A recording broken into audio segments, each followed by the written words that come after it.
24 saac ee la soo dhaafay magaalada Muqdisho waxa ka dhacay dilal loo geystay dad shacab ah kuwaas oo ay u geysteen ciidamada militariga Soomaaliya qaybahooda kala duwan. Ugu horeyn afarta darjiino shalay waxa ka dhacay in nin bajaajla ah oo bajaajista ka xeesanayay oo muwaadin Soomaaliyeed ah uu dil u geystay askari ka tirsan ilaalada wadooyinka ama loo qaybta taraafikada iyagoo halkaasi uu ku naf waayay nafna uu dhul kula dhicin halka dad shacab oo careysan ay burburiyeen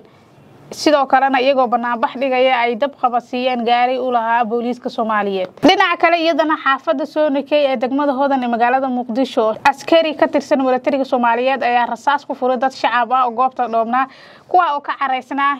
dhul ay dawladda federaalka Soomaaliya burburiyeen halkaas oo ay cabiriyeen halka dadkaasi laga qaaday oo dad kale la siinay dadka oo taasi ka careysan ayaa dhagxeeyay kadibna askariga ayaa ugu jawaabay rasaas halka ay ku dhimatay gabar yar saddex kale oo haweenaya iyadana ay ku dhaawacmeen kuwaas oo yaala isbitaalada magaalada Muqdisho. Dadka ayaa arintan aad uga carooday iyagoo askarigiina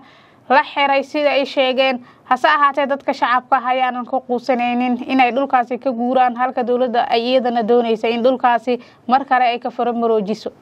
Si kastaba ahaatee dililka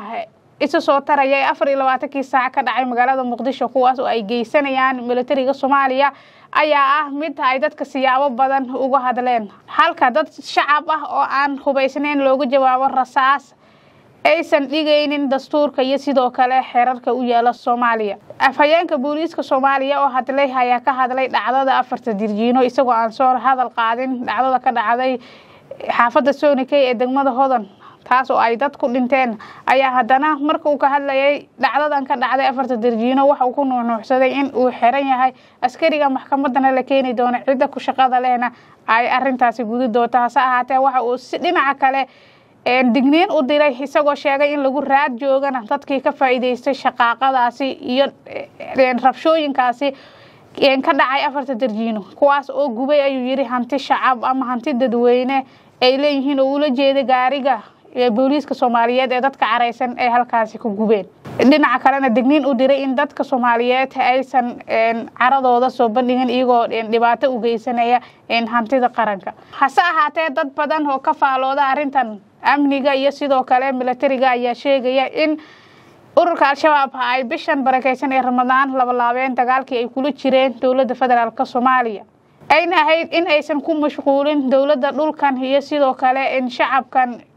rasaas lagu furayo ay ahayd in dawladda federaalka Soomaaliya ay si dhab ah u wajahdo dagaalka ay kula jirto ururka Al-Shabaab. Hase ahaatee dhinaca kalena ay duqeymo ba'an iyo dagaalo ka taagan yihiin gobolada dalka oo ururka Al-Shabaab soo rogaal celiyeen sidoo kalena dagaalo ba'an ay u geysanayaan xerooyinka ciidanka militariga Soomaaliya ay ku leeyihiin gobolada dhexe Galgaduud sida Galgaduud Hiiraan iyo sidoo kale Shabeellaha Dhexe iyo Shabeellada Hoose.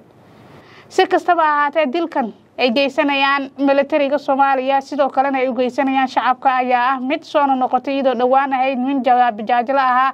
ama darawal bajaajla ah lagu toogtay isgoyska Taleex ee degmada Hodan ee magaalada Muqdisho taas oo u geystay askari ka tirsan militariga Soomaaliya. Dhacdadan toogashada dadka shacabka ayaanan ahayn mid ku cusub ahna mid soo noqotay iyadoo inta badan qaarkood la horkeena maxkamad halka kuwa kalena loo xaliyo siyaabo kala duwan.